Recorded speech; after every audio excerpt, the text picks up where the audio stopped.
The year was 2006, and Sri Lanka was embroiled in a brutal civil war. The conflict between the Sri Lankan government and the Liberation Tigers of Tamil Eelam, LTTE, had reached a fever pitch, with both sides vying for control over strategic locations. Among these was Point Pedro, a small coastal town at the northernmost tip of the Jaffna Peninsula. What unfolded there was a tale of courage, deception, and the fierce will to survive. Point Pedro was of significant strategic importance. Its harbour, though small, was a vital supply point, and the town's position allowed for control over a vast stretch of the coastline. The Sri Lankan Navy, aware of its importance, had established a naval base there, hoping to stem the tide of LTTE operations. On a humid night in early August, the naval base at Point Pedro buzzed with activity. Reports had come in of increased LTT activity in the area, and the tension was palpable. Lieutenant Commander Ranjith Pereira, a seasoned officer known for his strategic acumen, was in charge of the base. His men were on high alert, patrolling the waters and scanning the horizon for any sign of enemy activity. Unbeknownst to the Sri Lankan Navy, the LTTE had devised a cunning plan. Using a fleet of small, fast boats equipped with explosives, they intended to launch a surprise attack on the naval base. Their objective was clear: to cripple the Sri Lankan Navy's operations in the region and secure a vital supply route. As midnight approached, the sea was eerily calm. The only sounds were the gentle lapping of waves against the shore and the occasional call of a night bird. Suddenly, the silence was shattered by the roar of engines. From the darkness, a flotilla of LTT boats emerged, speeding towards the base with deadly intent. The first explosion rocked the base, sending a plume of fire and debris into the sky. Alarms blared as sailors scrambled to their positions. Lieutenant Commander Pereira quickly assessed the situation, his mind racing as he issued orders.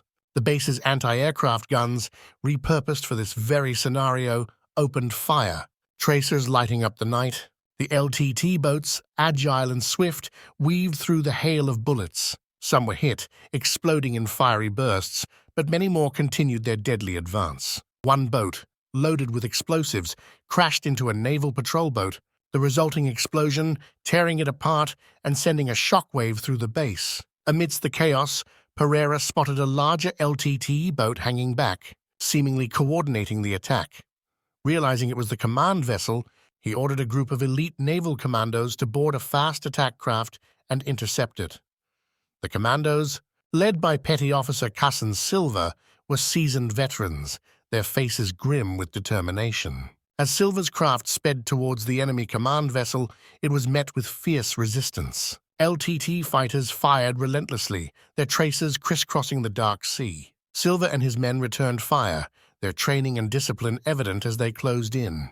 With a final burst of speed, Silva's craft rammed into the LTTE vessel, and the commandos leapt aboard. A brutal close-quarters battle ensued. The confined space of the boat amplified every gunshot, every scream. Silva, wielding his assault rifle with deadly precision, fought his way to the bridge. There, he confronted the LTT commander, a fierce woman known only as Aruna. Their eyes locked in a moment of mutual recognition before the battle resumed with renewed ferocity. Silva's men methodically cleared the vessel, securing it as Silva and Aruna engaged in a deadly dance of combat. Despite her ferocity, Aruna was no match for Silva's experience and skill. With a final decisive move, Silva disarmed her, bringing the fight to a close. The capture of the command vessel was a turning point, causing confusion among the LTTE attackers. Back at the naval base, the tide of battle began to turn.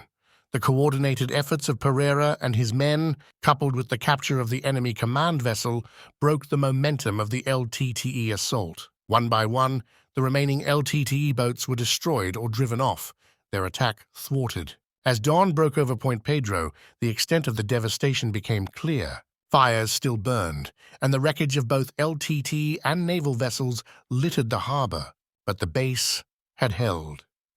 The bravery and quick thinking of Lieutenant Commander Pereira, Petty Officer Silva, and their men had averted a catastrophe. The Battle of Point Pedro, though a relatively small engagement in the larger context of the Civil War, was a testament to the courage and resilience of those involved. It was a night where bravery and strategy triumphed over deception and aggression. and where the defenders of Point Pedro etched their names into the annals of history with their unwavering resolve. Thanks for watching. Don't forget to give a like, share, and subscribe to receive notification when we drop new content.